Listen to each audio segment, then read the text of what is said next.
Yeah, the internet on campus plays multimeter router.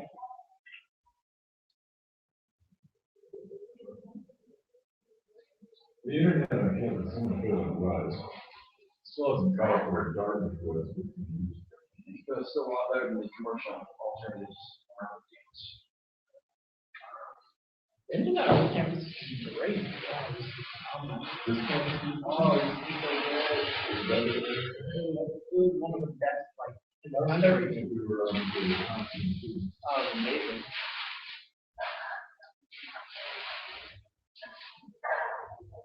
Problem was it was so good because we were sharing everything.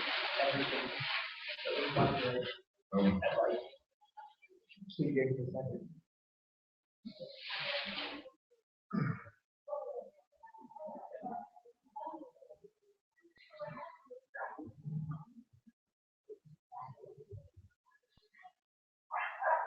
So did you see this from Patrick Leahy?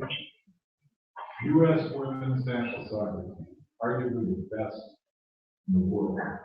They've won 3 World Cup championships, 4 Olympic gold medals, generating millions of dollars in revenue. But they make as little as 40% of the men's team. You know, the men's team has never won a World Cup, never won a gold medal, Sounds like America. and actually is projected to lose money this year. I'm just wondering if he's sending this out before or after it aired on the Daily Show. Did he get his information from the Daily Show, or did they? Or did he get it from him?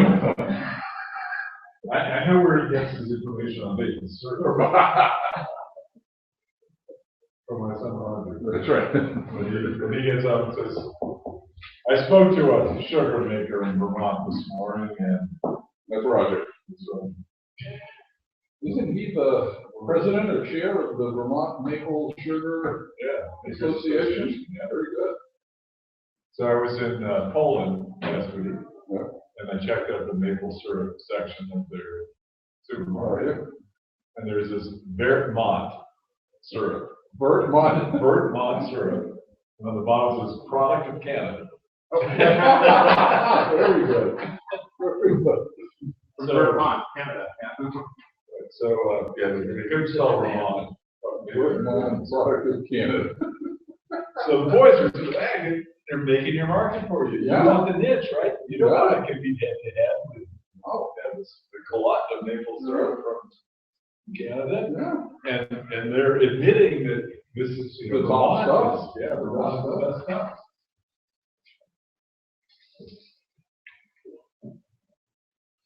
I'm trying to remember, I just read within the last couple of weeks, some wonderful use for maple syrup involving cocktails.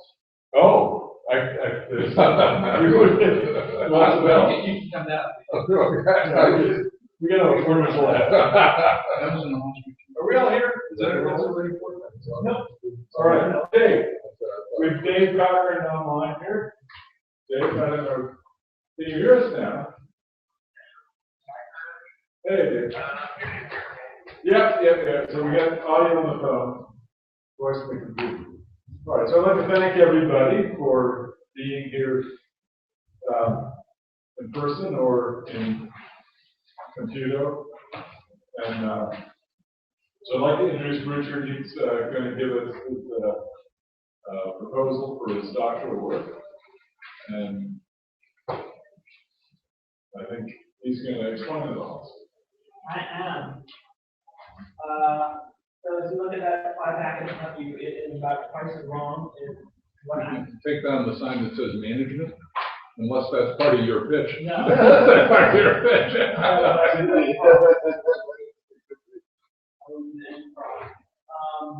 So yeah, this is about twice as long as much as just in case.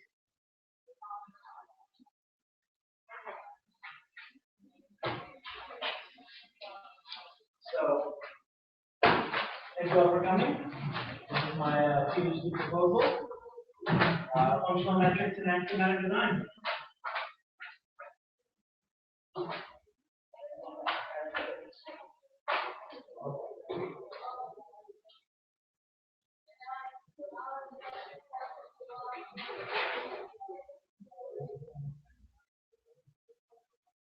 Okay. So the objective of this work is to study how functional metrics can be developed, how they relate to each other within the functional domain, how they add value to the design process and design solution, and how that value depends on the situation. So, as for the scope of this work, each design solution was created using the Active design framework for these systems. In each design solution we're going to look at today, the top level functional metric is going to control return on investment, which is often, but not always monetary. We'll be looking at evolving systems. Over time, each design solution we will see, which will be in the form of a composition, will need to evolve to meet new customer needs so that they can remain relevant long term. We're going to look at 3 design solutions. The first is a design solution for prioritizing incoming orders at an engineered order manufacturing company who's hoping to control their return on investment by deciding which orders to prioritize during overcapacity situations. Second, we'll be looking at a design solution for managing an ETO company's production processes so that they can better control the outcome of those accepted orders and reduce completion date targets. And lastly, we'll be looking at my favorite, a design solution for winning football games. So, just a brief overview for anyone who isn't versed in Axiomatic design. Axiomatic design was created by Nam Su, and it was to determine fundamental laws that all good designs have in common. Begin with the 2 axioms: maintain independence of the functional requirements and minimize the information content. And those 2 axioms are what make it axiomatic. What we want is collectively exhaustive, mutually exclusive design solutions. What that means is we have included everything, collectively exhaustive, and that they're mutually exclusive. There's no overlap between the functional elements we're trying to control. Both are required for a controllable solution. Decomposition is basically the 3-block diagram of axiomatic design. Same way you would decompose a vector into its x, y, and z coordinates, we decompose the system into its orthogonal parts. In management, you might know this as MECE. You've read anything by Horacio, which is the same thing, but mutually exclusive, collectively exhaustive. So the rationale, why is this important? So our Lord Kelvin famous for saying, if you can't measure it, you can't improve it.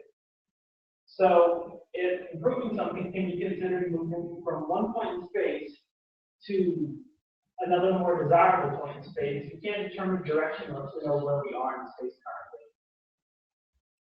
This is also important because many companies measure ROI as a measure of both effectiveness and economic success. Bollor's famous for saying cost accounting is the enemy of productivity. The problem is that when we look at things like quarterly statements which show short-term ROI for an organization, they tend to favor certain things that don't lead to long-term ROI. So a lot of things like innovative processes, which can be negative on short-term ROI, but are necessary to remain effective in the long term, can be ignored or avoided. Professor Brown is famous for saying, and though he'll probably say it correctly, he said it a couple different ways. You want to reduce the cost, let's send everyone home. But cost is irrelevant. You don't need the effective minimum standard that the customer requires.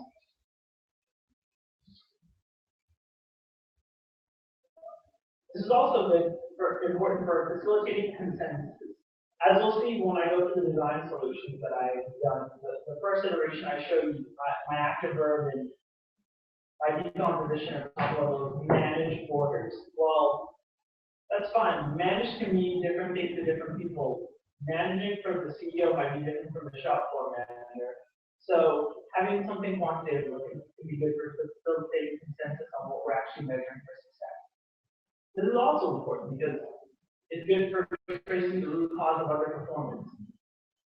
If the system's underperforming, we aren't measuring the lower levels of the system, how can we know where the underperformance is occurring? And if we have metrics at each level, this can help us quickly see what things are going wrong. Why is it important to have an evolving performance measurement system? Well, over time, they can become obsolete. As an organization may focus on certain metrics it wants to improve, they will eventually reach the maximum capabilities for that.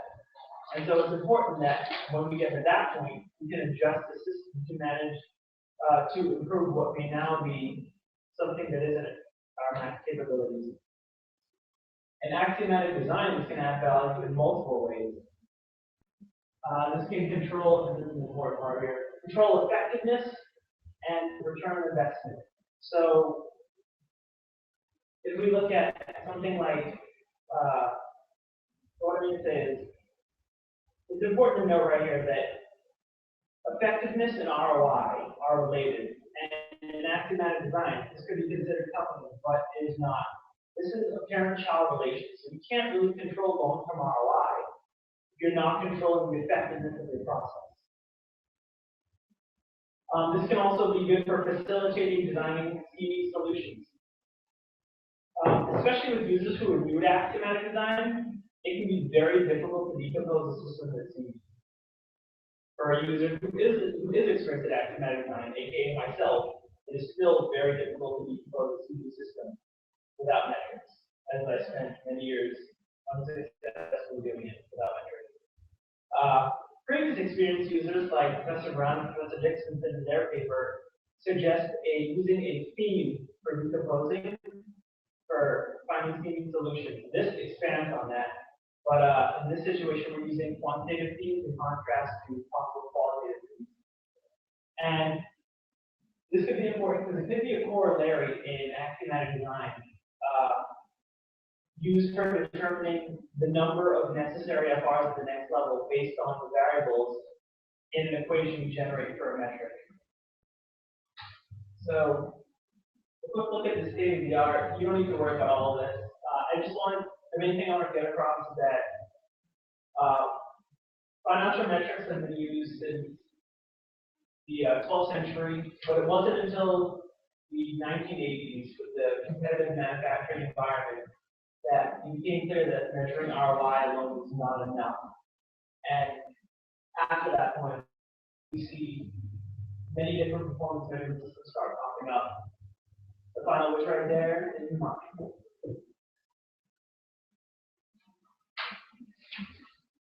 Alright, so as far as the approach, each of the designs I'm going to show you today is going to focus on controlling long-term ROI by controlling effectiveness. We'll control metrics at the lower level to control financial metrics, which are usually at the higher level. We'll be looking at decompositions that are all evolving design solutions. This work will include innovative processes as a part of the design system, and this is crucial for improving effectiveness and maintaining a competitive edge in comparison to competitors. This is in line with a lot of the writers who express that it's a bad habit to just focus on quarterly statements, as they focus on internal efficiency versus satisfying customer needs. Each of these designs will be regularly reviewed and evaluated so that they can be useful in the future as the customer need changes. And each design solution I show you will attempt to be a CME solution, so both of them will not be. So what I'm doing is similar to some of the major performance measurement systems out there. The biggest one is the Dow scorecard, which a survey done by Henley and Neely in 2003 showed that by the year 2000, over 50% of companies in America were using the Dow scorecard. However, the Dow scorecard uses a horizontal hierarchy, whereas my system uses a top-down decomposition hierarchy. This is similar to the smart pyramid, which does use the top-down hierarchy. However, the smart pyramid ignores innovative processes and does not include evolution. And similar to the performance pyramid, we will track metrics to see how well the system is performing and incentivize implementing strategies. But unlike the performance pyramid, which says that metrics should be based off of customer needs, I will be basing them off the strategy.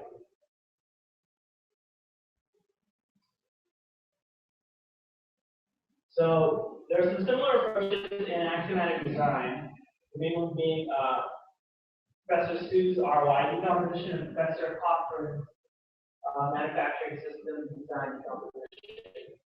The difference here is that they use the return on investment as gain minus cost over investment. For my order acceptance system, I'm going to be using the gain minus cost over cost equation from Phillips.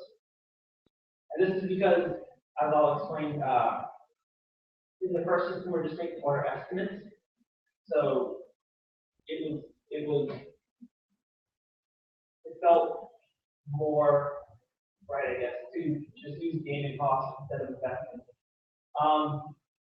Another thing, throughout my work, I'll be discussing the idea of using physical metrics, which is something that Professor Cochran talked about in his 2013 collective system design work.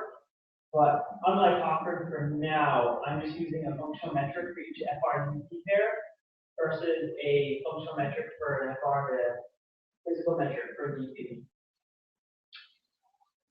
So these two designs are going to feature functional metrics. These metrics will provide feedback for how effective the solution is and satisfy the customer need, which is similar to what Cochran does in his work and what Sue did in his original textbook design.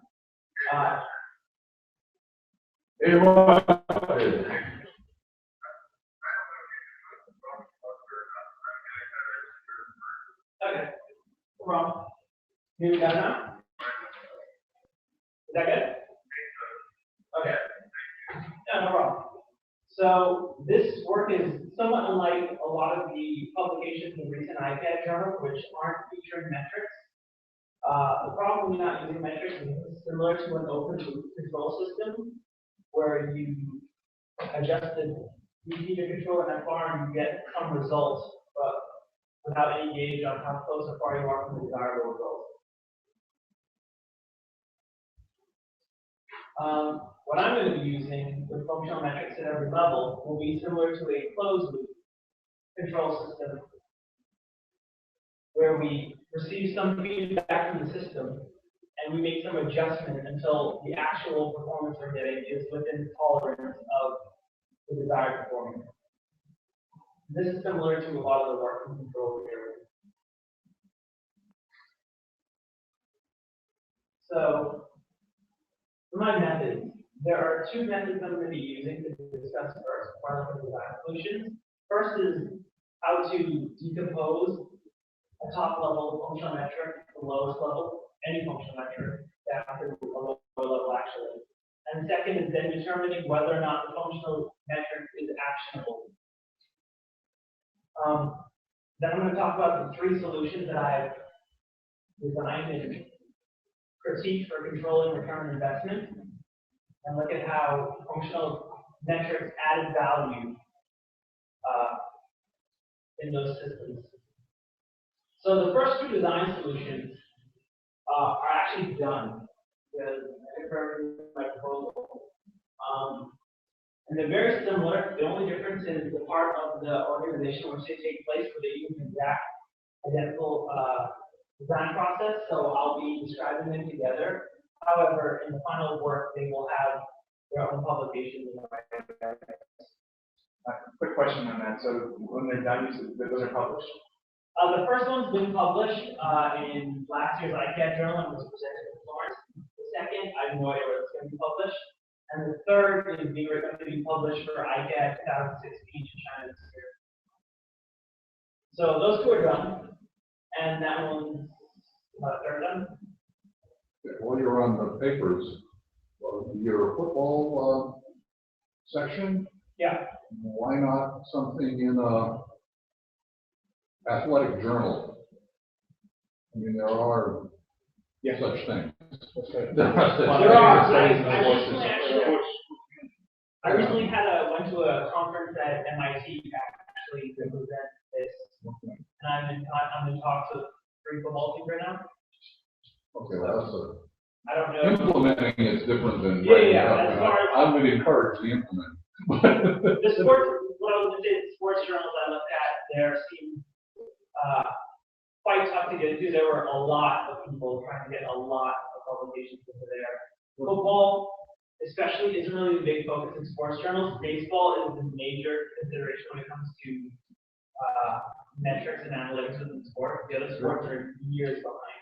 Moneyball, man. Yeah. I saw the Yeah, I think on this kind of thing, that we should consider 2 publications, because it has an impact in the academic design. Sure.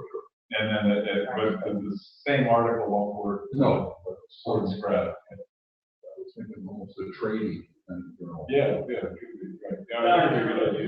If you get a magazine every athletic director or every coach gets, Yes. it's a big impact. Yeah, I completely agree, especially as my goal is to get a job implementing this, especially as Paul Podesta, who invented Moneyball, is now the chief strategy officer for Brown. Okay. That's the Mets. Yeah, I don't know much things I don't know anything about baseball. We didn't have that in the Bahamas, but any football. Yeah, we didn't have that there with the football game. So, This is American football, this is not American the football. cooking, not the kicking the ball. No, this is American football. Though I'm also in talks with. I can verify for myself. No, I'm also talking to Roma, though, the Italian team Roma. I ran into the conference, I ran into the owner, and we saw eye to eye on that. Okay. Which you should do. So maybe this will end up being translated into how it affects European or non-American football. So, this is just a flow chart for how we decompose a functional metric.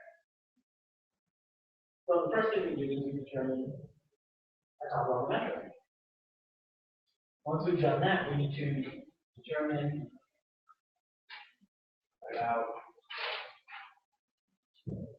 a FRDP pair to control the metric. That top level metric, at least in my work, is going to be something similar to ROI. And the FRDP pair is going to be to control ROI. So as I talk about the functional metric, if I don't mention FRD or VPs, the assumption is that the FRDP pair is simply to control that functional metric. Once we define FRDP pair, the next question I ask is the method for obtaining the value of that functional metric obvious?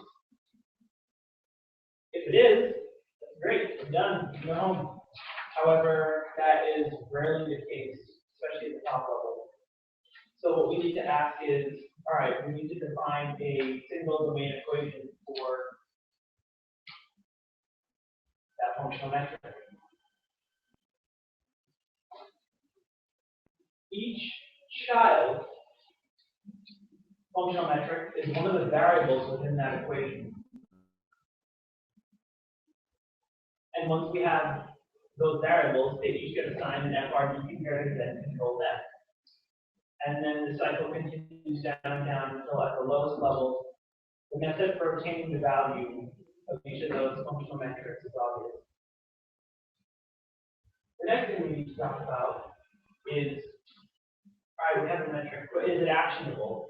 So there can be multiple metrics we can measure, but if we can't control them, or if they aren't helping us improve the top level functional metric, or if we don't have a way to get feedback from them and make adjustments in a timely manner, they're not as valuable to us. This asks us a few questions. First of all, the metric we're thinking of, once we've determined possible metric, is it controllable? If it's not, no good. Can't use it. I mean, I suppose it fits, but it wouldn't be very useful. If it is controlled, the next thing we need to ask is it focused on improving our top level functional metric? That is also the case. The next thing we want to ask is there someone responsible for measuring it? This is important because we need to be able to, if the metric is not what we want it to be, we can get timely feedback. Yep.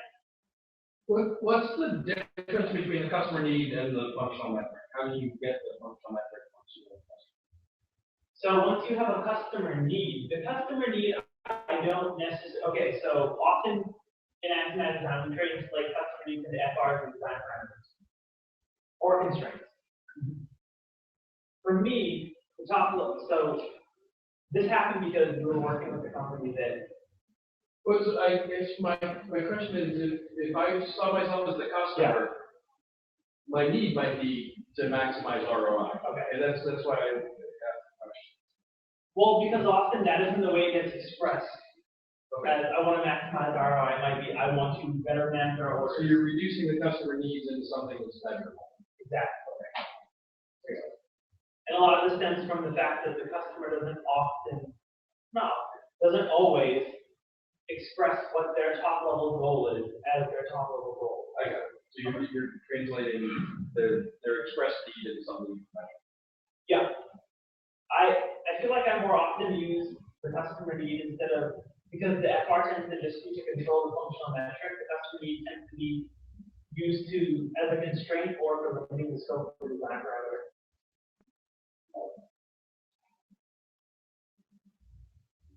Okay, so if we determine that there is someone responsible for measuring it, the next thing we got to ask ourselves again is, all right, is the method for obtaining the value of this functional metric obvious? If it is, we have an acceptable, actionable metric. If it isn't, is there an equation for determining the value of that functional metric? Once again, if we can come up with an equation for that, then it's an acceptable, actionable metric. And again, it's not, we can search for an alternative metric. So, like I said before, the first two design solutions that I look at are actually done.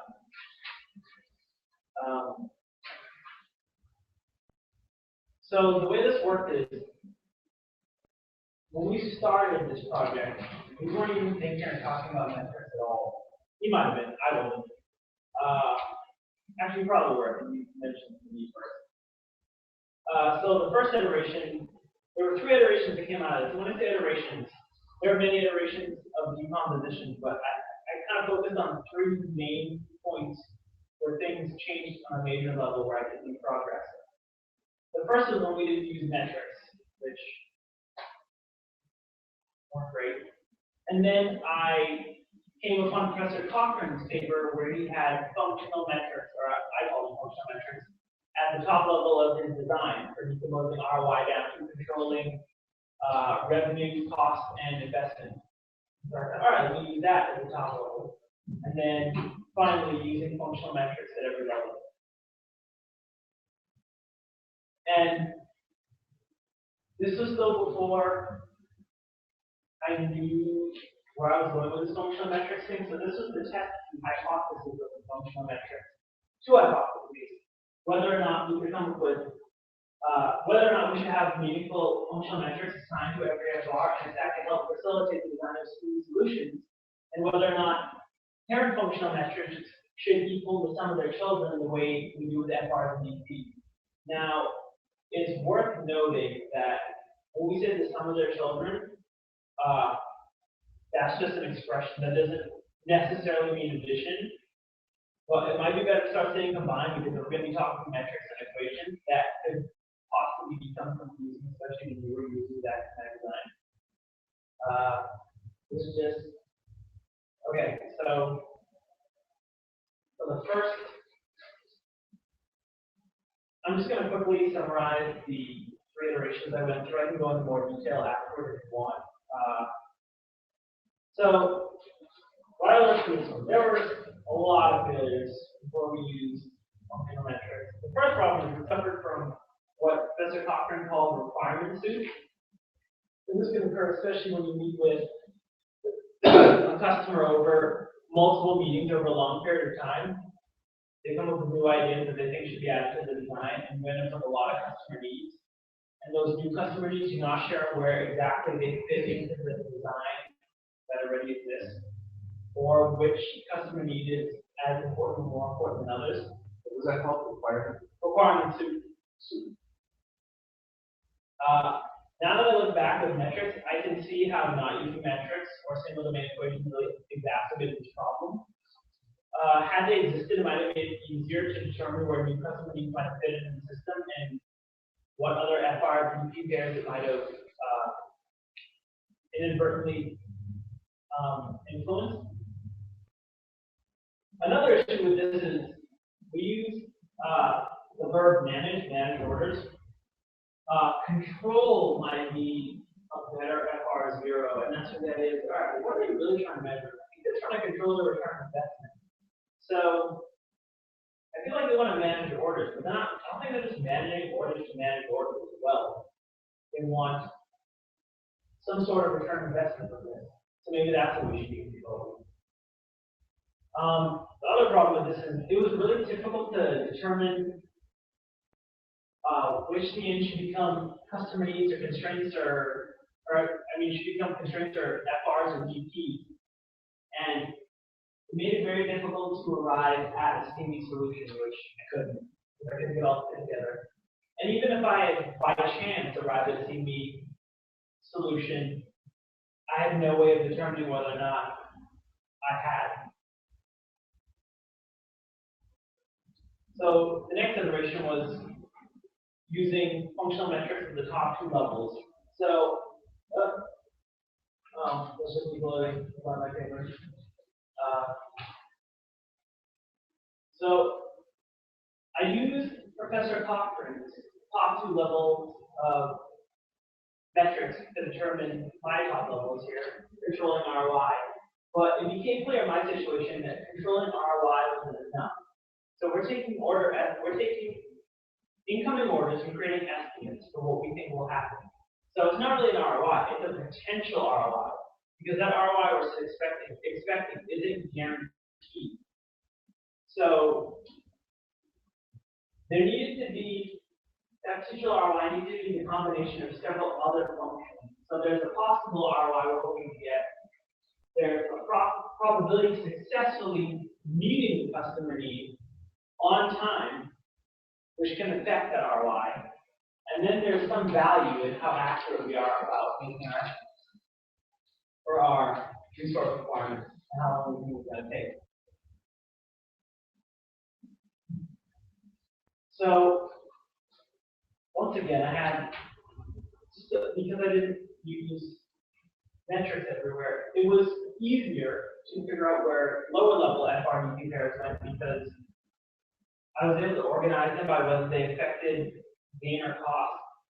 But past that, without using metrics, it was tough to tell where exactly those FRDP pairs belong. It also made it difficult to tell which customer needs were expressed that shouldn't be in the design because they didn't affect the top level metric, and what might have been forgotten that should be in the design. So the final iteration was using functional metrics at every level. And the top level metric is the same as it was in the previous. We control probable ROI, as well as control the accuracy of our estimate. So this turned out a lot better. Each metric had a single domain equation with multiple. Sometimes it's not exactly clear what the equation should look like, but I know that a certain metric is a function of other metrics, even if I don't know exactly what the equation looks like. So I know what should be present at the next level. I'll show an example of that. And this is, I feel like we've either arrived at or we're quite close to a CME solution. Because, and I can justify that using metrics. So this is a look at the metrics for the third iteration here. And right here, this is an example of what I was talking about when I say, so PFR is potential future revenue. I know that, or I strongly feel that potential future revenue is a function of the number of past jobs a customer might have come to you for because you've developed a relationship. So there's some potential revenue based on that.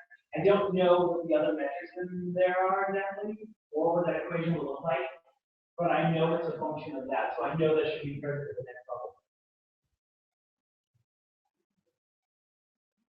Okay. This is pretty interesting.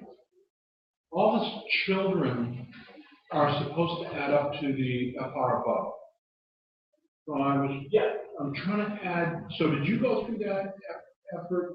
Because I'm sitting here and I'm thinking to have a proper decomposition, you add PFR plus sell price together should give you the FR gain equals sell price plus potential future revenue, right? And so this, we should be able to add all these up. I actually put the tree on there to see if I could do it. Yeah.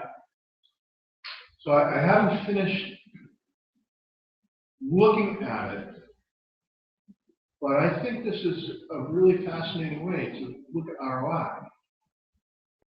I feel like it's made a lot of the problems that I experienced decomposing and struggled with a lot. I feel like this has helped. I feel like I'm seeing the axiomatic design through new eyes. It's so much clearer, whereas I had a very frustrating time with decomposing before. With just the FR to VP zigzag. So one of the themes that you have running through this thing is probability. And so you talk about the likelihood of selling something at selling price 1 and the likelihood of selling something at price 2. Yeah. Can you explain that a little bit better? Okay, so sell price 1 might be the optimal ROI we have to get out of this. Likelihood 1 being if everything goes to plan. Sell price 2, because often when these orders are requested, if you miss the due date or you're late, there's penalties on what they're going to pay you, so they pay you less. So that sell price 2 would be in the likelihood 2 where we miss by a certain amount. And that goes till the end, basically, depending on the multiple likelihoods you see. And when we tried this in practice, we could see, so we were able to kind of see, so we feel like there's a 90% chance that we get full ROI, there's 10% chance that we get half ROI. How are those probabilities informed? Are you using mass? We were using past data from similar orders that they had filled and the results they had. So if someone had requested a machine that functioned essentially the same as the previous order they had, they were able to use their expertise to gauge, using their expert experience, the likelihood that they thought that they could satisfy certain, that they can meet the customer needs.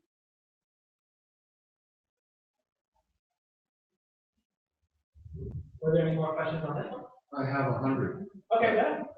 But I've only seen this just now, and I'm just trying to understand, is that sell price, are you talking about that's the gross revenue of an entire factory? No.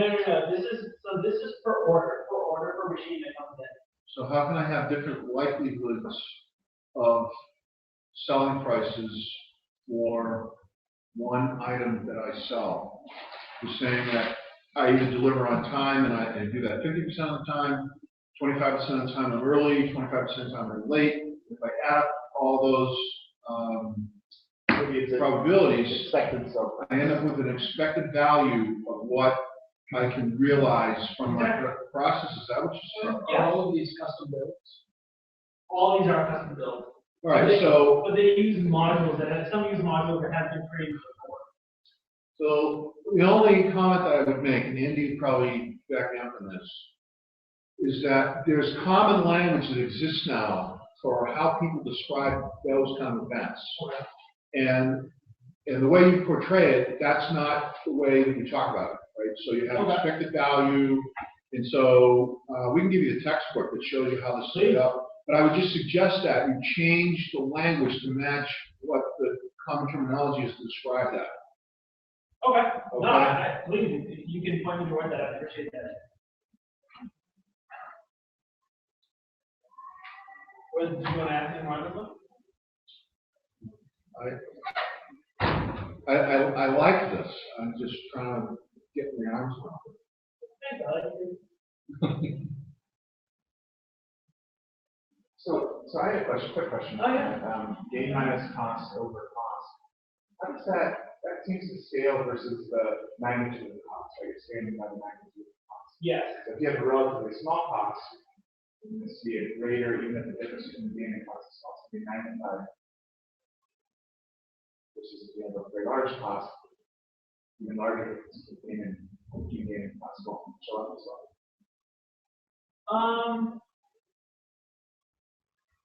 I'm sorry, I don't feel like I'm exactly that.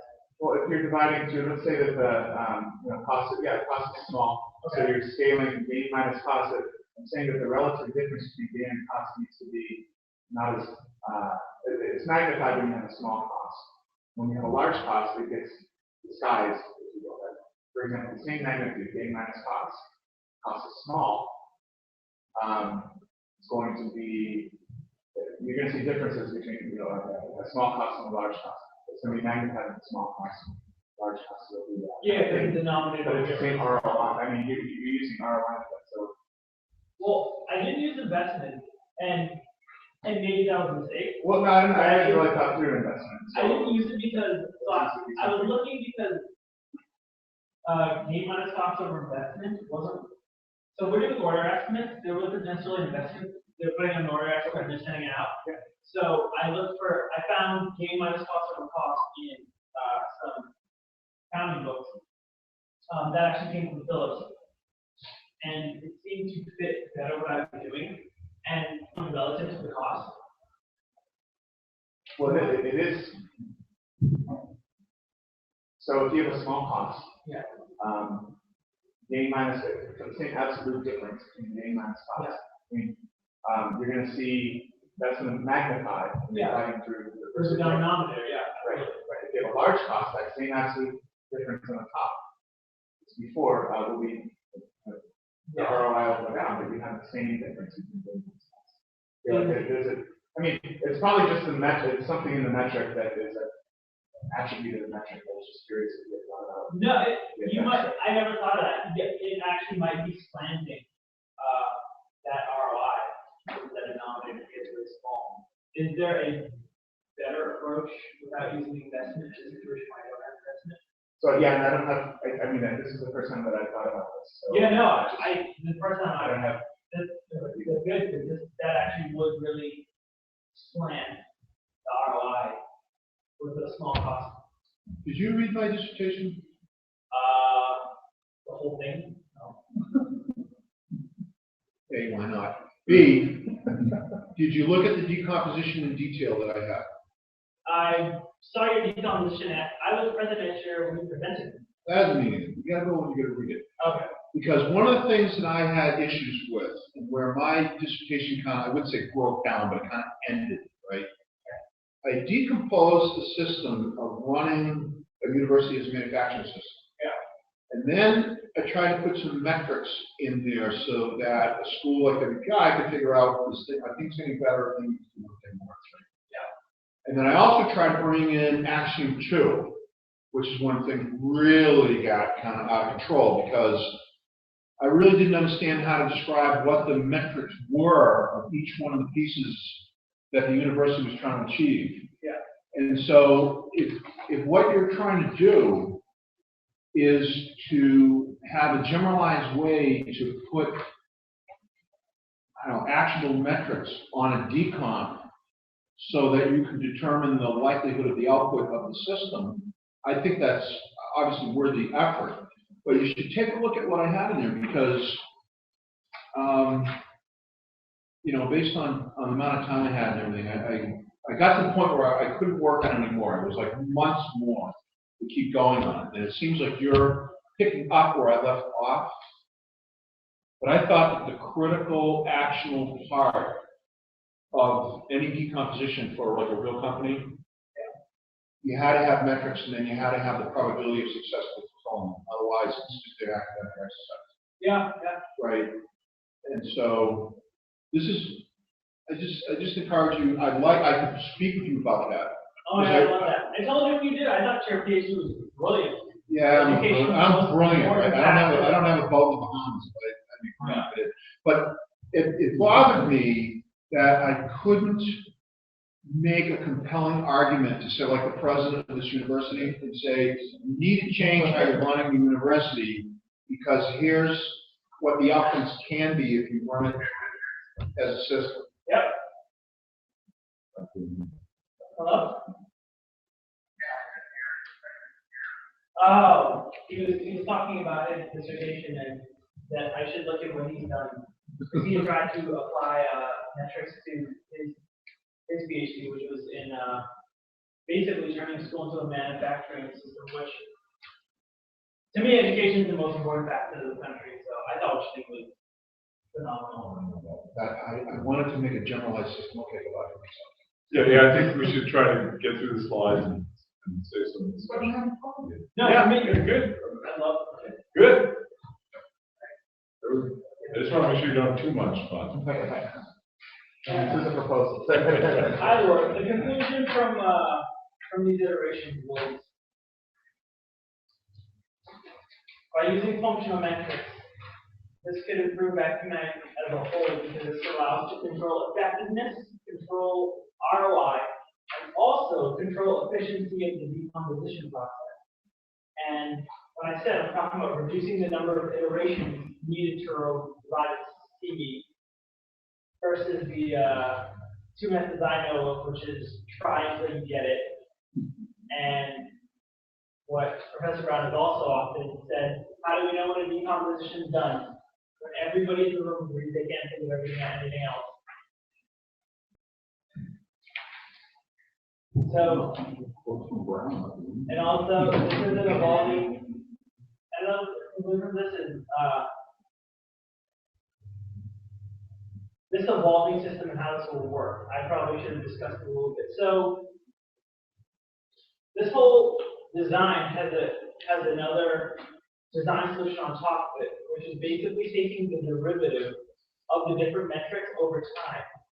And what we're looking for is when that derivative begins to approach zero, so we know we're reaching our maximum capabilities for improving that metric in the current system, and then we know it's time to start controlling a different metric. I think it'll be more obvious after we get on to the next slide. Yeah. So, the good part, football. All right. So, what we're trying to do is, this is an attempt to win specific games so much as what we're trying to do is design a consistent, repeatable process for scoring points and limiting the opponent points scored. The difference between this and the previous design solutions is we had already decided to use functional metrics at every level by the time this project came around. And so there's no iterations the way they were in the previous designs. This is used functional metrics from the start and has made it much easier to decompose the system. Our top level functional metric is average point differential. So what we're looking to do is win more games over time versus win a certain game. This is being tested using two football simulators, one called Second and 10 and one called Action PC Football. Sorry, you said overtime, so you mean in the season or just, Just overtime. Okay. Yeah, just overtime. What we're trying to do is just control our point differential over time, and then as a result, we expect to win more games over time. Okay, so just to give you a look at what I'm talking about. So this is, it's not like that, but this is a look at Second and 10. The other one is PC Action Football, which I actually like a lot better. And what this is based around is play calling. There's a lot of options. It's quite detailed. I've used this quite a few times. It is quite accurate until it means you have 50-yard passing like that. If you look at, so we're going to look at the play calling system. So it's quite detailed, quite accurate. It's actually based off of data from football teams for the past 40 years. Every football team, every result they've had for the past 40 years. And so you call plays either against the system or against someone else who's playing with you.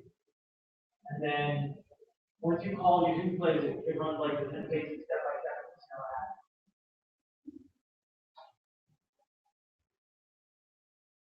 And so I started decomposing the system, and while you may have some thoughts on this, I know you look football as much as I do, maybe not as much as I do, but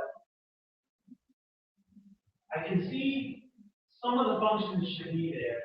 Some of the equations I figured out, and I presented this when you talked Professor Brown at my class.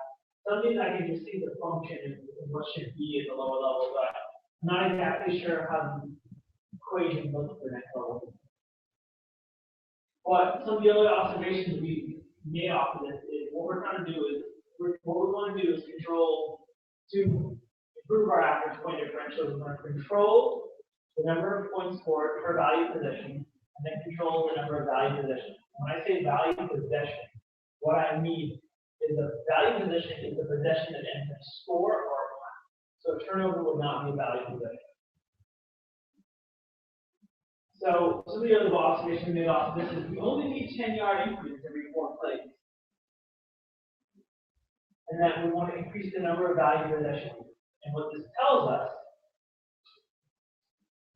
is we want to take an offensive play style that minimizes turnovers and consistently move the ball forward in small increments just to get first down to make our way toward the end zone. So that negates favoring long, high turnover, low probability of success plays. And on the defensive side, what we want to do is reduce the time to quarterback to increase turnovers and increase our number of value possessions. So that's a style that's heavy blitzing, every play, over and over. So like Woody Hayes said, every time you throw the ball, 3 things can happen. 2 of them are bad. Yeah. I agree. I hate that. What is wrong with that? So the design solution I'm coming up with is going to be compared to 2 separate systems. The first is we have a MQB team who is using the same top-level functional metric I am and the same top-level FRD pairs, but they're using different lower-level functional metrics. They don't prioritize turnovers as much as I do. The quality of view. Also, When you say prioritize, is that a weighting, a certain value that you get to it? Or? I'm sorry, I probably should have said that better. For me, controlling the turnover is the most, I guess that you could say, turnovers have the highest correlation with movement of any stat football. So, our goal is to create as many turnovers as possible. And when I test this, my play style will not deviate from that. And the other thing, and it's going to be interesting, the cool thing will be to see, so once I do this, I'm going to critique my method for strength and weakness compared to the other methods, as well as on its own. And it'll be interesting to see because I feel confident that I'll see an improvement over traditional methods, but it will be interesting to see which of the systems designed using axiomatic design will be more effective. Probably mine, but let's see. So the conclusions are functional metrics could provide a quantitative method, possibly for designing CB solutions. Functional metrics could facilitate controlling effectiveness. Is there any other question? Is that model generalizable to other sports like basketball? Yes, I've done basketball. Well, let's hold off on that, just let me finish. Yes, this can facilitate controlling effectiveness and ROI. This can reduce the number of iterations needed when decomposing. And I'm expecting to finish this dissertation in May or June this year, as 2 of the publications are done and the 3rd one is in process. Needs to be turned in like yesterday. I expect to be done with that and be ready to defend near June of this year. Thank you. Oh, is that Guardians of the Universe? The panda, my animal. Andy got that one. All right, thank you. Questions, comments? I'm still trying to see in this picture. It's a Firefox panda, isn't it? Yeah, there's a red panda. Yeah. Not actually panda, it's a red panda. Not there. That's cool.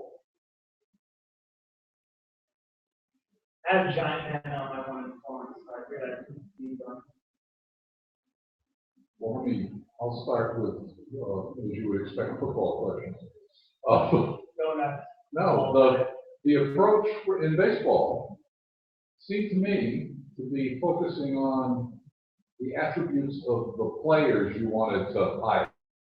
Yeah. You wanted to hire. In other words, and they changed the metrics. Yeah. In other words, instead of batting average, it's on base percent, those kind of things, right? And you didn't do that. I mean, the attributes of the players, are they built into this? Yes. So this, what I've looked at so far is for controlling play calling. The full system of this would control play calling, practice decisions, player acquisition. Okay. But so far, this is just What call? for the write-up I'm going to do. Is going to be for max and get the other part. Sure. Yeah. For the player acquisition, those attributes, especially related to turnovers, are prioritized for determining the players to acquire. What's your sense of the state of the art, given that, the proprietary? I mean, aren't the Patriots doing some similar analysis? Certainly are. I don't know exactly like you, that's not what I'm saying, but. Everything that I can see and read and that I saw in my abundance conference about football is they're still chiseling a square stone into a wheel and wondering, could this be useful? I mean, the teams there seem interested, but so I would say the Patriots and the Seahawks are probably the two closest to a consistent, repeatable process. You can tell them, look at the Patriots, they don't throw the ball far. They do the same repeatable, consistent process. The points are high, the points are low, the turnovers are low. So yes, but the sport as a whole, I would say no, they're not very close to it because even as you see a team like the Patriots and the Seahawks having great success with this, other teams don't seem to be taking any of what they're doing, even though they're succeeding with it. Whereas in baseball, when Moneyball came around, the Red Sox changed immediately. Yeah. That's not happening in football. So this would have a big impact on who you would recruit. This would, The yes, kind this of would have, player you would want. this would have a big impact on who you recruit. One of the biggest things that makes me cringe, one of the things it tells me is never, ever, ever, ever, ever pick a quarterback in the first round. What is the round? What is the round? Quarterback is one job, don't turn the ball over. Yeah, so just a similar vein. Now, instead of thinking I'm going to staff and operate a football team, how about if I'm going to run a university or run a factory that makes widgets? Does this go to who you would hire? Ooh, I haven't thought of that. Interesting. I mean, I'm thinking we go through this, let's hire faculty all the time. And I think we're not good at it. I mean, resources. yeah, I'm sure and I sat in this room how many times this year, listening to seminars, and, that whole process seems to be traditional and bad. Right for improvement. Yeah, but, and also I take it to, Norton, I'm gonna make grinding wheels, I'm gonna make forgings, I'm gonna make, whatever I'm making. The key is, and human resources people will tell you this, right? Organizational leaders, you gotta get the right people, you gotta have the right talent. Yeah, there's a paper that just came out this year, MIT putting out on management science, top journal in this area, saying here are the things you should look for in your track positions. And, Okay.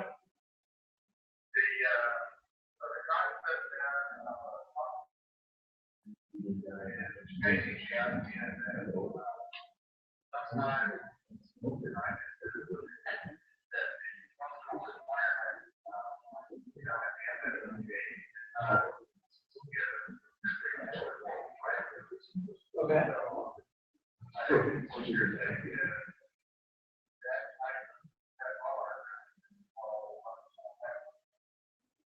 Are you talking about at your top level where your FR was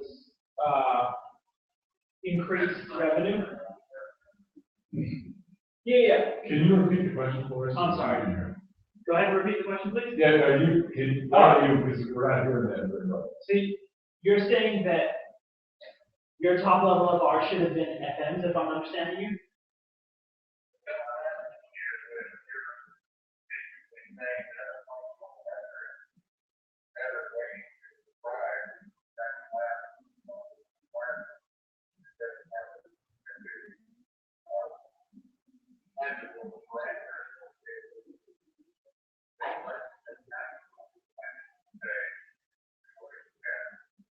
Oh, in that case, yes. Repeat the question. Okay, so he's saying, is this a better way of, is what I'm calling a functional metric a better way of expressing certain certain functional requirements that don't have a specific measurable parameter like maximize revenue? And I would say yes, this is a better way of expressing it, but because I like the idea of controlling it better than maximizing it. And I think that's something that Kate Thompson had talked about as well.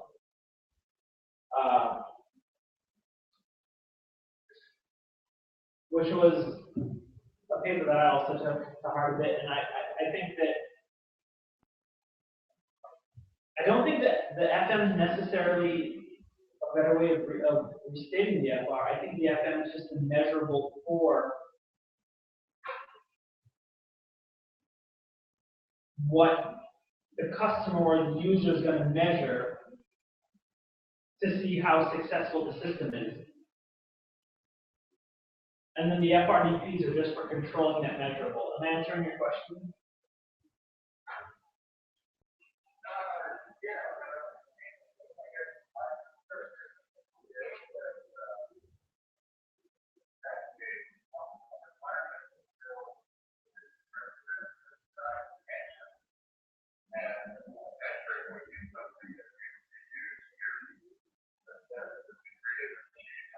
Yeah.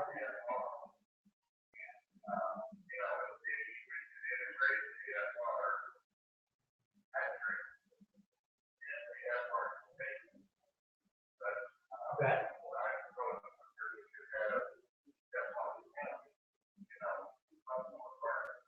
Yeah.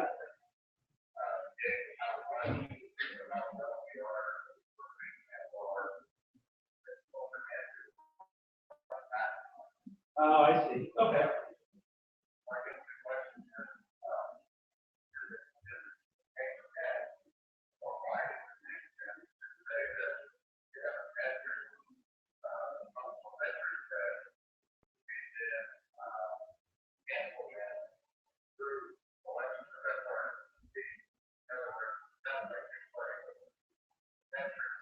I am starting with the metric first.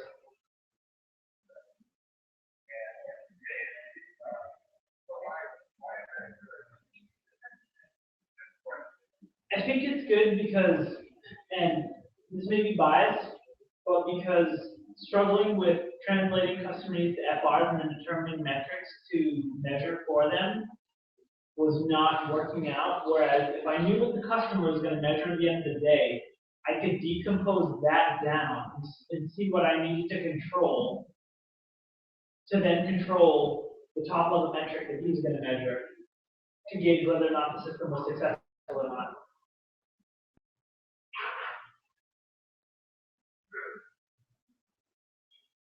Well, I think that my FMs are similar to your functional requirement metrics. I think you start with FR and go to metrics. I start with metrics and then go to FR. Well, I wonder if maybe we're converging on the same thing.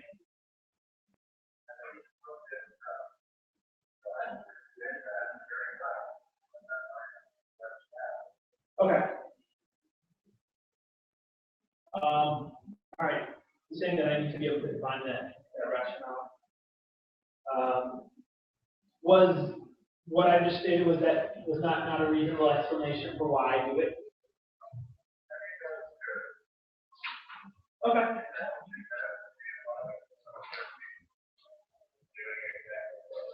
Okay. I will definitely make sure that I put that in the final dissertation.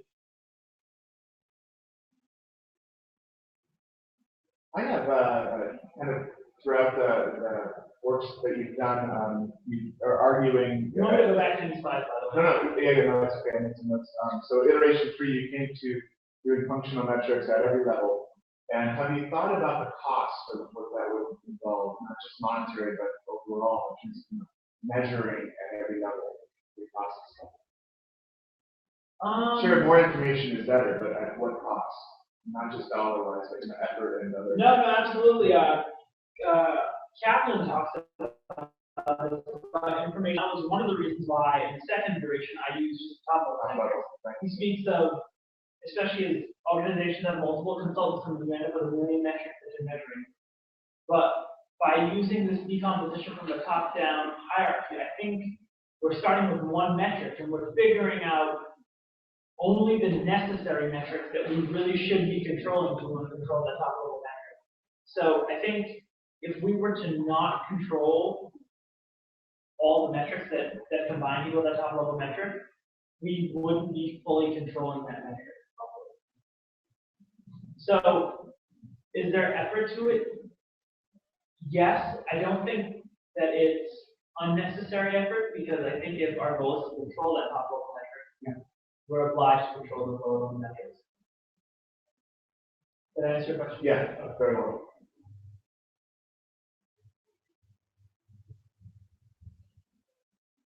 Anything else? I have a couple small things on this too. Yeah, so you had mentioned right at the end, I didn't quite catch, so I might have not heard you correctly, but you were mentioning something about the derivative of the functional metric, and then looking at where that goes to 0.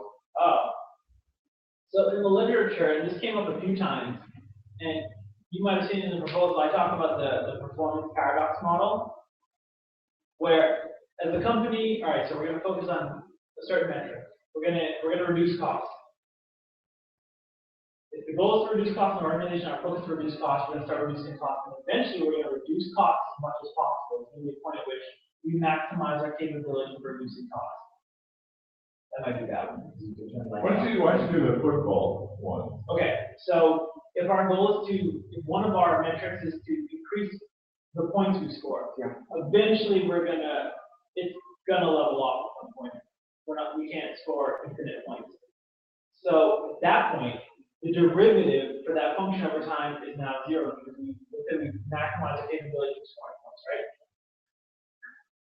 Now, focusing efforts on improving that metric isn't as valuable anymore as it might be to control a different metric, because we've already reached our maximum capability. Okay, so my question there, that's good. Thank you for the kind of putting flesh around it. How do you know it's not a local maximum? Good question. And because you could be leveling out, but there may be a much higher plateau from some other things you could change. So just a thought. I mean, as you go through the numbers, you only mentioned it briefly. So one of the things that the performance paradox model talked about is when you have a metric that seems to have leveled out, the new metric you pick is very similar to the old one you're replacing. So you're measuring, it's a similar attribute, but a different attribute. I wish I had a good example of it, actually. Yeah, I think kind of.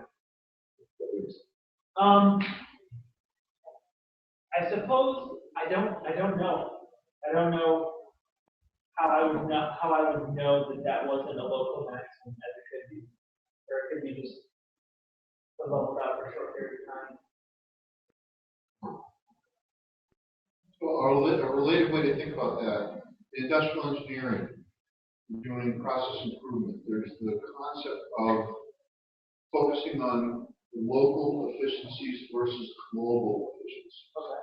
And companies companies will often put a lot of effort into local efficiencies and miss the bigger picture of the global efficiency. Okay. Global efficiency versus local efficiency. Okay. I'll have to look into that.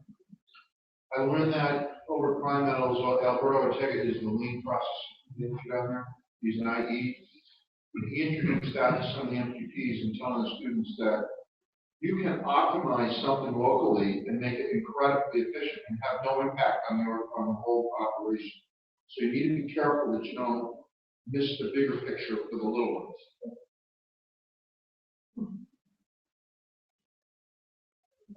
I'll check that out, global versus local. Because that's a good question. What if you abandon a metric that isn't finished? Maximize the capability. Nothing else that's certainly worth discussion in a situation like that. One of the reasons that Moneyball works so well was you had 100 years of statistics that were very much the same over a very long period of time. So when you went to do a back testing, you could get new insight and be able to use that to predict the future. And so the question is, the kind of metrics you need in order to influence the game of football, are those collected or not? Because it would be very difficult to build an optimization model without having actually the measurements of what took place of the kind of measurements you need. And I'm not sure that exists. Because baseball being a very individual sport, you have lots of data on individuals, versus in football, it's not so easy to have information on individuals. For the metric that I consider to be the most important, I feel there is data, which is turnover. But I'm sure there are many other metrics that influence point differential that may not be currently being collected, or that are, and I've just missed. You also used one word that I had issues with the whole thing. And you used the word control. And I'm thinking, what do you control in a football game, right? Because if the coaches and the team players could actually control outcomes, you'd have bigger disparity as a result of different teams. So I'm saying maybe just look at that word. Do they actually have control? I don't know. I think you can get some degree of control. And I think you see some teams that have a higher degree of control than others. So they tend to be the more successful teams. They control that by the personnel they have on the field? I think they control I'm thinking of defense, in the formation there. I think they control, and some people may hit and then not realize why they hit on it, and then next year they try something else that doesn't work anymore. But, and they might fluke land on it, but I think some teams are showing that they're having a high degree of control by only using a process, that consistent, repeatable process with plays that are high probability of success, low turnover risk, and they can see. So, for example, I feel like the Patriots come back to them.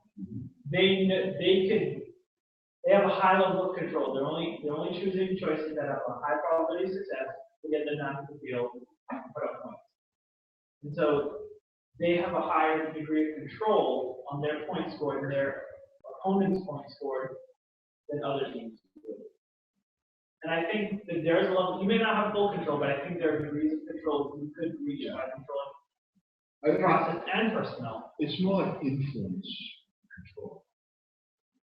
One other thing, did you know that a couple of students here did a process capability study on the Patriots and presented it at MIT 2 years ago? I did not know.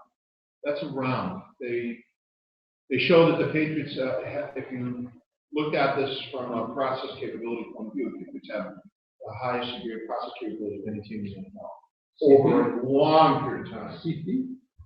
Yeah. Yeah. Because they had the data that they could look at all the other teams, and they also went back from when Belichick became the coach and came up and he showed that, looking at it as if it was a machine, you had a much higher likelihood that the thing was going to perform as designed than any other team involved.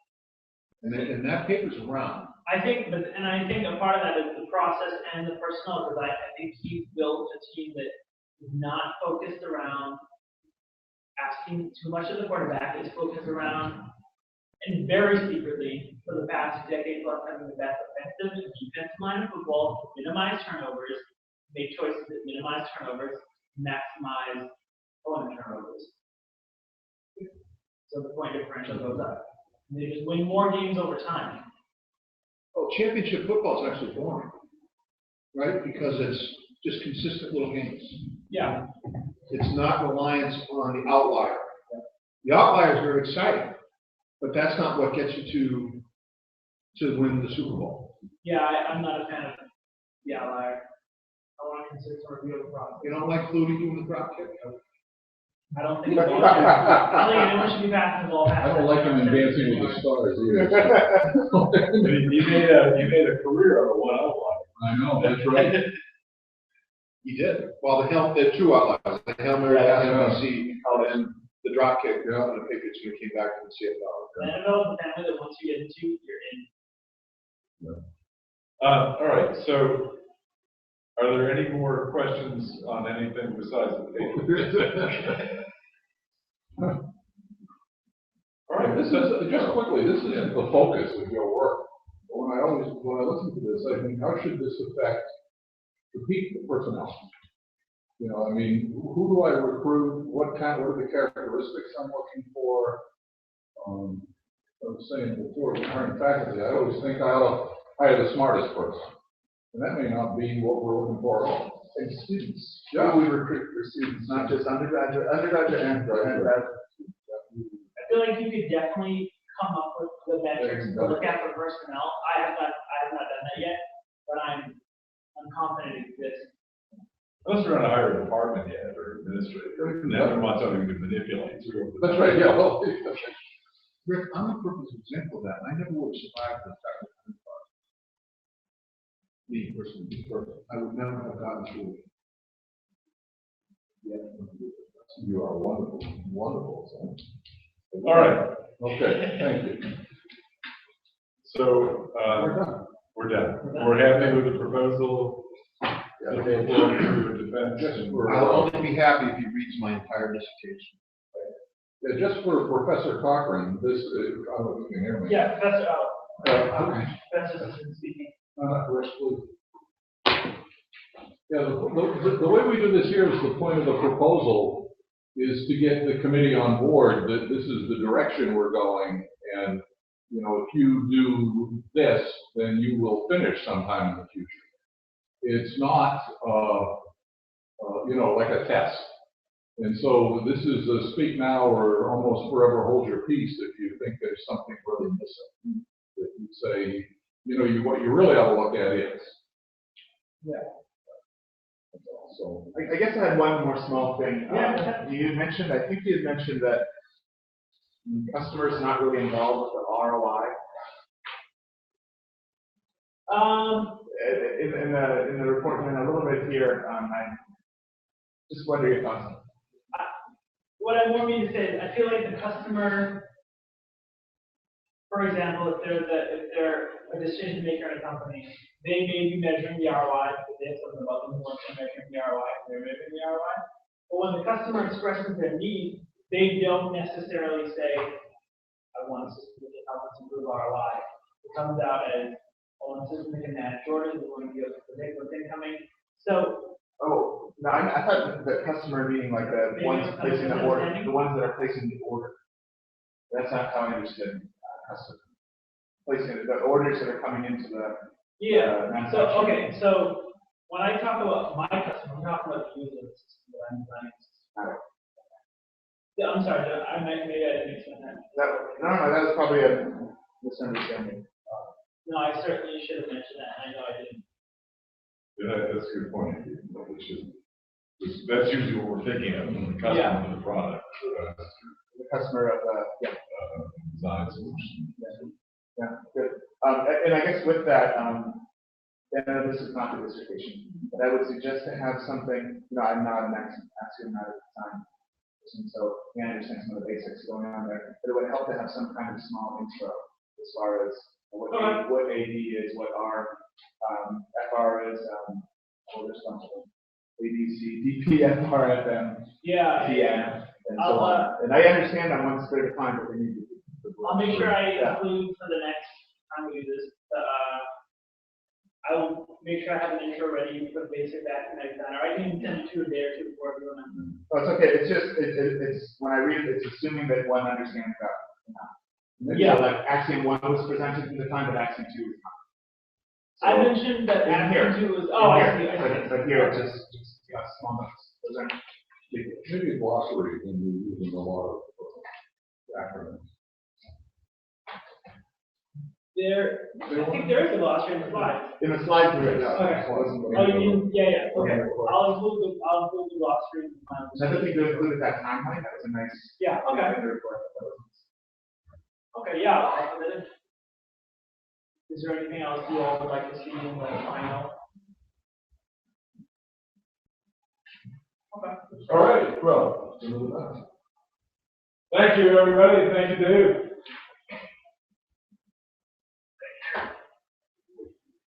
Thank you everyone for coming. I appreciate that. Thank you, Justin. All right, I hope to see you in a few weeks. Yeah. Yeah, well, maybe I'll see you in China, Dave, as well, for the defense. We're shooting something in the order of weeks. Oh, you're coming to the defense, great, okay, perfect. Yeah, that's cool. Oh, that'd be great. Let's, if you're back here, let's think about getting together. Dominic's dad might be heading out this way, or he is heading out this way. Well, maybe we should have a little get together into. Yeah. So,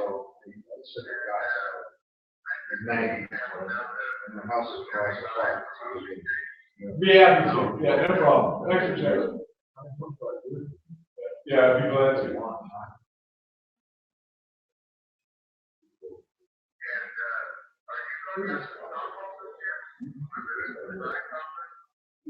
I'm struggling with that at the moment. Tentatively, yes.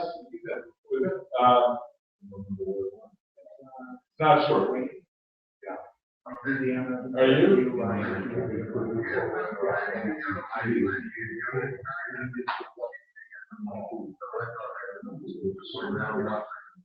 Oh, good. All right. Well, it'll be good to see you there. That should be nice.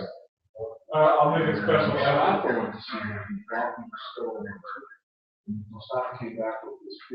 Well, let me finish up with these guys here, Dave. Maybe we can chat about this later. Okay. If I can find it, I'll send it. No, thanks for coming. Since I'm working in the production line, on the team. So I'll see if I can find it. So tell me more about that creature.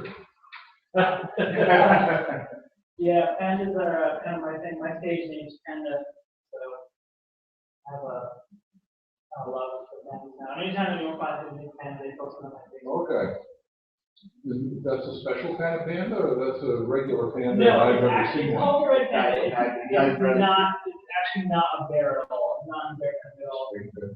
It looks foxy to me. Yeah, it's much closer to a foxy than bear by far. That's a special kind? No, it's just, I have no idea what they call a red panda. Okay. Well, I can see what. Yeah, no, I mean, like, what they call it. Panda? They're basically flying on The original textbooks. I originally wanted to call the dissertation panda systems design, but some people weren't Okay. okay with that. We use a software that does thermodynamic calculations called Panda, Ah, and the logo is a panda. yeah, I love it. I'll try to remember to send you the logo that they have on all their diagrams that come out of it. It's got a Please do, I love that. little panda there in the corner. You remember Robert Shalhoub? I used to sell natural gas. Yes. Okay, so we moved forward, so we started our feature. Oh, okay. They're right category.